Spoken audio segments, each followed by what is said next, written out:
Assalamualaikum warahmatullahi wabarakatuh. Perkenalkan, nama saya Anisha Fitriani Putri dari kelas A 2019 dengan NIM 1107619180. Di video kali ini saya akan membahas mengenai kurikulum di Indonesia.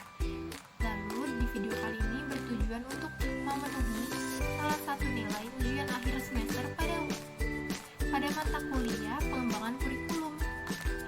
Selamat menyaksikan.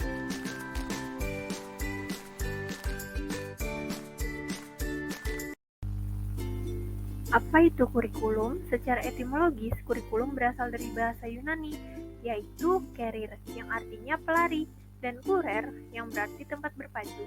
Sedangkan secara terminologi, yaitu peristilahan atau tentang kata-kata. Istilah kurikulum berasal dari dunia olahraga Romawi kuno di Yunani, yang mengandung pengertian suatu jarak yang harus ditempuh oleh pelari, dari garis start sampai garis finish. Kurikulum merupakan sebuah pacuan yang harus ditempuh dengan sungguh-sungguh. Kurikulum merupakan aturan untuk mencapai tujuan pendidikan. Bahaya apabila pada proses pendidikan tidak memiliki kurikulum, karena pembelajaran akan keluar dari konteks yang ada. Nah, lalu di sini ada pengembangan kurikulum di Indonesia. Pengembangan kurikulum amat sangat diperlukan. Pengembangan kurikulum itu merupakan sebuah keniscayaan yang tidak bisa diabaikan dan tidak boleh dianggap sepele. Ini amat sangat disayangkan jika kita tidak peduli terhadap hal tersebut. Pada hakikatnya, ketika mengembangkan sebuah kurikulum, artinya kita sudah melangkah dengan cerdas bahwa setiap aktivitas yang berbau pendidikan itu tidak boleh ngawur, tidak boleh asal, tidak boleh apa adanya, tetapi harus diusahakan, diperjuangkan. Contohnya yaitu kalau orang paham tentang pengembangan kurikulum, maka ada hal yang dikatakan dengan integrate day atau hari terpadu. Ada integrate kurikulum atau kurikulum terpadu, dan ada integrate learning atau pembelajaran terpadu. Lalu di sini ada prinsip-prinsip dasar pembelajaran bagi anak SD, yaitu ada 4. Yang pertama, holistik, yang berarti utuh, yaitu cara pandang menyeluruh atau secara keseluruhan, bukan merupakan kesatuan dari bagian-bagian yang terpisah. Pembelajaran holistik adalah pendekatan pembelajaran yang berfokus oleh pemahaman informasi atau mengaitkan dengan topik-topik lain, sehingga terbangun kerangka pengetahuan. Lalu yang kedua ada integrate learning atau pembelajaran terpadu. Pendekatan pembelajaran ini melibatkan beberapa mata pelajaran untuk memberikan pengalaman yang bermakna bagi peserta didik. Lalu yang ketiga ada hidden curriculum dan text curriculum. Kurikulum 2013 ini merupakan contoh kurikulum tertulis. Siswa SD juga belajar dari kurikulum tersembunyi yang merupakan hasil dari pendalaman karakter sekolah atau luar sekolah, khususnya hasil yang dipelajari tetapi tidak secara tersurat dicantumkan sebagai tujuan. Lalu yang keempat ada nuturan efek. Nuturan efek ini sebagai bentuk perilaku seorang anak yang terbentuk dari sebuah pembelajaran. Misalnya, anak yang tadinya membuang sampah sembarangan, kemudian gurunya menemukan saat ia membuang sampah pada tempatnya. Kemudian anak tersebut mengikuti saat ada atau tiada guru di sampingnya. Nuturan efek ini dampak sampingnya yang akan berlanjut seumur hidup pada diri siswa. Lalu di sini juga ada 2 syarat pendidik holistik. Nah, pendidikan holistik ini merupakan pendidikan yang mengembangkan seluruh potensi siswa secara harmonis, meliputi potensi intelektual, emosional, fisik, sosial, estetika, dan spiritual. Yang pertama itu ada berorientasi nilai, memahami pentingnya membangun karakter pada diri peserta didik, dan mengemas identitas yang membedakannya dengan orang lain, tidak membeda-bedakan peserta didik. Lalu yang kedua ada beyond classroom, kemampuan untuk menyesuaikan diri dengan kreatif, inovatif, dan out of the box terhadap perubahan dan kemajuan zaman, mengerahkan kemampuannya untuk pembelajaran abad ke-21. Nah, lalu di sini ada integrate kurikulum atau kurikulum terpadu.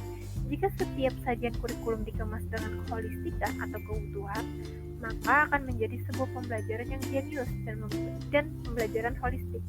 Ada pikiran, perasaan, badan, kesadaran, serta ingatan. Di sekolah dasar, guru sebaiknya menciptakan genius learning. Nah, lalu di sini bisa dilihat ya ada perkembangan kurikulum di Indonesia.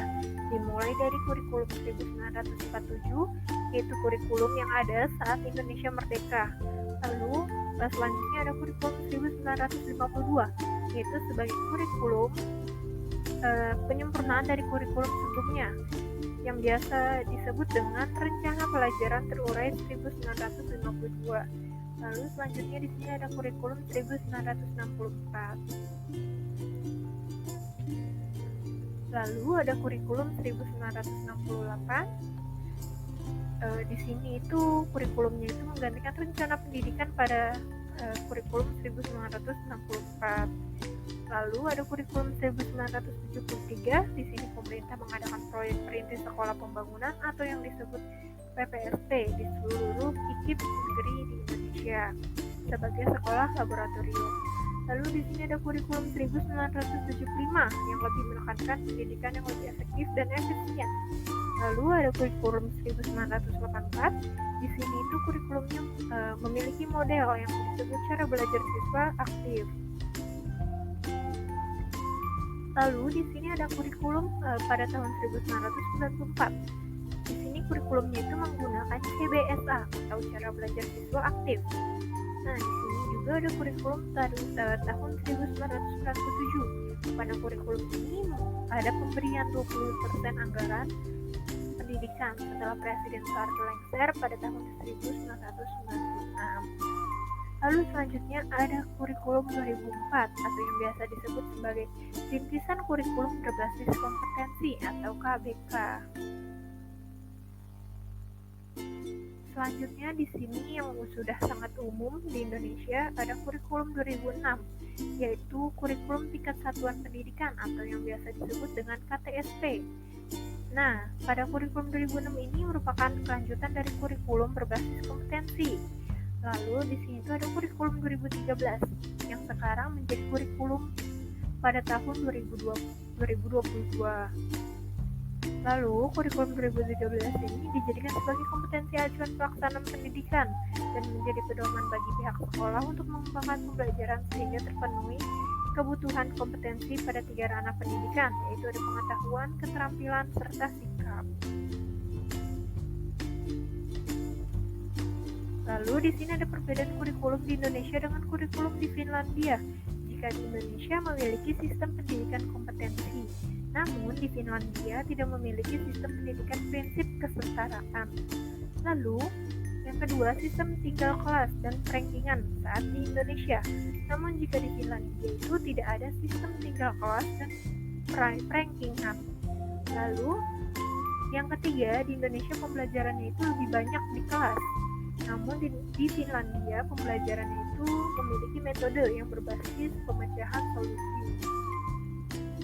Lalu yang keempat, di sini di Indonesia pemberian tugas hampir setiap agenda rutin. Namun di Finlandia tidak membebani dan dengan tugas yang banyak. Lalu di Indonesia yang kelima itu ada kualifikasi guru minimal D4. Namun di Finlandia lebih tinggi lagi nih kualifikasi gurunya, yaitu minimal S2 atau master.